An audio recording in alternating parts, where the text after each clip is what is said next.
कुरुक्षेत्र, वह भूमि जहां इतिहास ने अपने सबसे भयानक युद्ध का साक्षी बना। हजारों योद्धाओं ने यहां अपनी जान दी और वीरता की कहानियां सदियों तक जीवित रहेंगी। लेकिन युद्ध के बाद जो बचा वह केवल वीरता और वीरों की यादें थीं। दुर्योधन अहंकारी और महत्वाकांक्षी, उसका जीवन केवल युद्ध और वर्चस्व के लिए समर्पित था और अब वह केवल इतिहास की एक कथा बन चुका था। उसकी मृत्यु ने केवल कुरुक्षेत्र को नहीं बदल दिया, बल्कि उसके परिवार के जीवन में भी अंधकार घेर दिया। दुर्योधन का विवाह कर्ण की मदद से भानुमति के साथ हुआ। महाभारत के अनुसार भानुमति काम्बोज के राजा चंद्रवर्मा की पुत्री और दुर्योधन की पत्नी थी। भानुमति अपने रूप, बुद्धि और युद्ध कौशल के लिए जानी जाती थी। भानुमति वह राजकुमारी थी जो अपने समय की अत्यंत सुंदर, साहसी और विवेकशील स्त्री मानी जाती थी। उसका जन्म एक शक्तिशाली और सम्मानित परिवार में हुआ था और उसे बचपन से ही राजसी संस्कार, शिक्षा और युद्ध नीति की जानकारी दी गई थी। भानुमति की सुंदरता और बुद्धिमत्ता का पूरा राज्य गौरव था। यही कारण था कि कई राजकुमार और शक्तिशाली योद्धा उसके हाथ मांगने आए।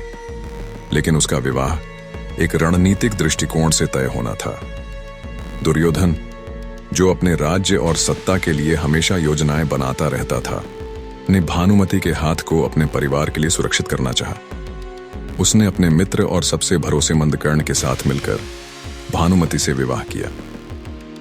कर्ण, जो दुर्योधन का न केवल मित्र बल्कि सलाहकार भी था, ने विवाह की योजना को न केवल रणनीतिक बल्कि शानदार तरीके से अंजाम दिया।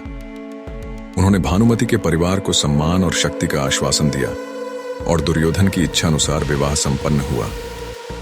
इस विवाह के पीछे केवल प्रेम नहीं था, बल्कि यह राजनीति, सत्ता और सामरिक गठबंधन का भी हिस्सा था।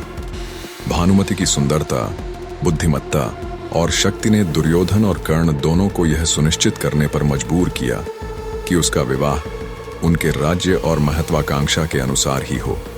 युद्ध और सत्ता के इस खेल में भानुमति ने शांति और सम्मान के साथ अपने कर्तव्य निभाए और समय बीतने के बाद, युद्ध में पांडवों से हार के बाद, दुर्योधन की मृत्यु के बाद समय बीता और भानुमति ने महसूस किया कि उसके जीवन में आगे बढ़ने की आवश्यकता है।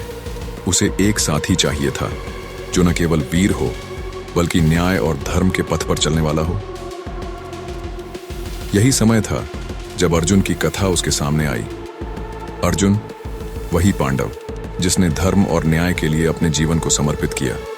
उसकी वीरता और न्यायप्रियता ने भानुमति के दिल में आशा की लौ जगा दी। भानुमति ने देखा कि अर्जुन के साथ जीवन बिताना केवल एक विवाह नहीं था, बल्कि यह नई शुरुआत थी। युद्ध और दुख के बाद जीवन को नए अर्थ और मार्ग देने की शुरुआत। लेकिन हर नई शुरुआत में चुनौतियां होती हैं।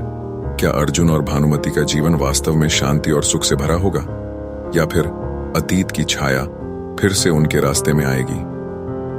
युद्ध समाप्त हो गया, लेकिन जीवन के युद्ध कभी खत्म नहीं होते और यही कहानी हमें सिखाती है कि आशा, साहस और धर्म की रोशनी हमेशा हमारे जीवन में बनी रहती है। ध्यान रहे, भानुमति का चरित्र और इस कहानी में प्रयुक्त डायलॉग किसी भी प्राचीन ग्रंथ जैसे महाभारत या पुराणों में प्रत्यक्ष रूप से नहीं मिलता। यह कहानी और संवाद इतिहास और कथा कल्पना का संयोजन है।